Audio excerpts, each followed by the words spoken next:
a new creation. Hello, Malcolm here. Today, learning to love what Jesus loves.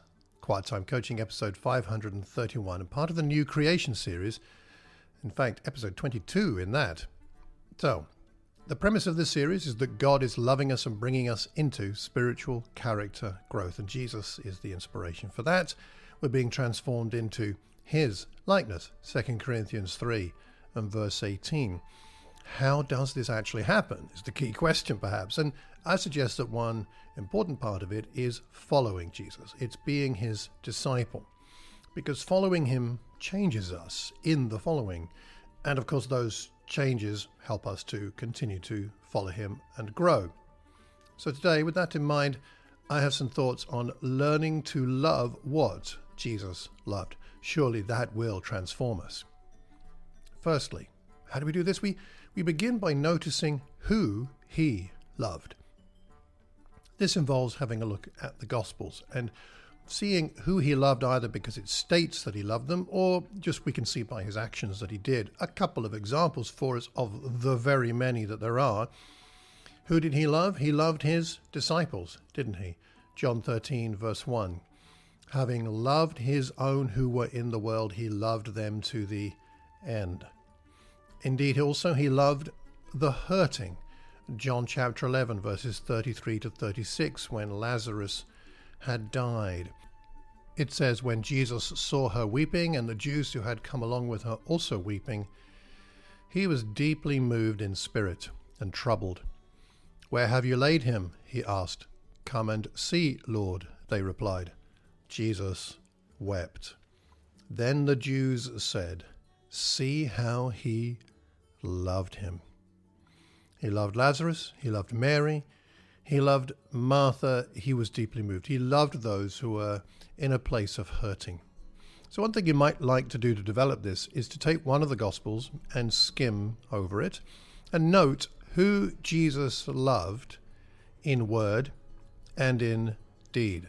Make a list. You could do all the Gospels, of course, but start with one. So the first thing we do to learn how to love what He loved is to notice who He loved.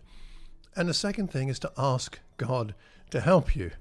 We need to ask God to help us to love what Jesus loves.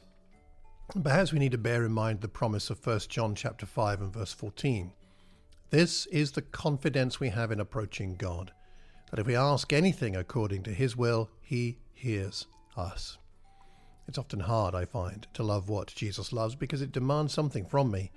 My time, my money, my energy. However, with God's help, you and I can learn to love anything and anyone. And finally, how do we learn to love what Jesus loves and who He loves? Well, we go where love is needed.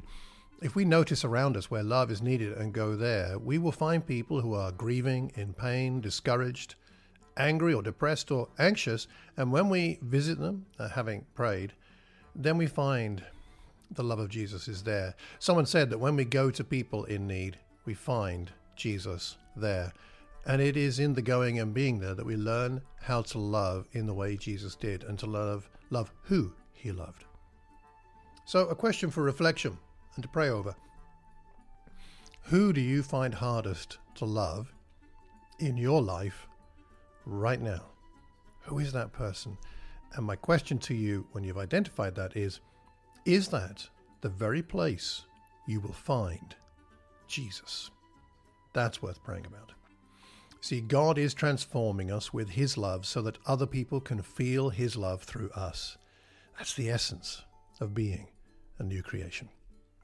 Next time, we will explore laying down our lives for Jesus. If you have any questions, drop me an email, malcolm@malcolmcox.org. If you'd like a copy of my free ebook on spiritual disciplines, then sign up for my newsletter at the website, malcolmcox.org. If you can think of anybody who might benefit from this recording, do please pass it on.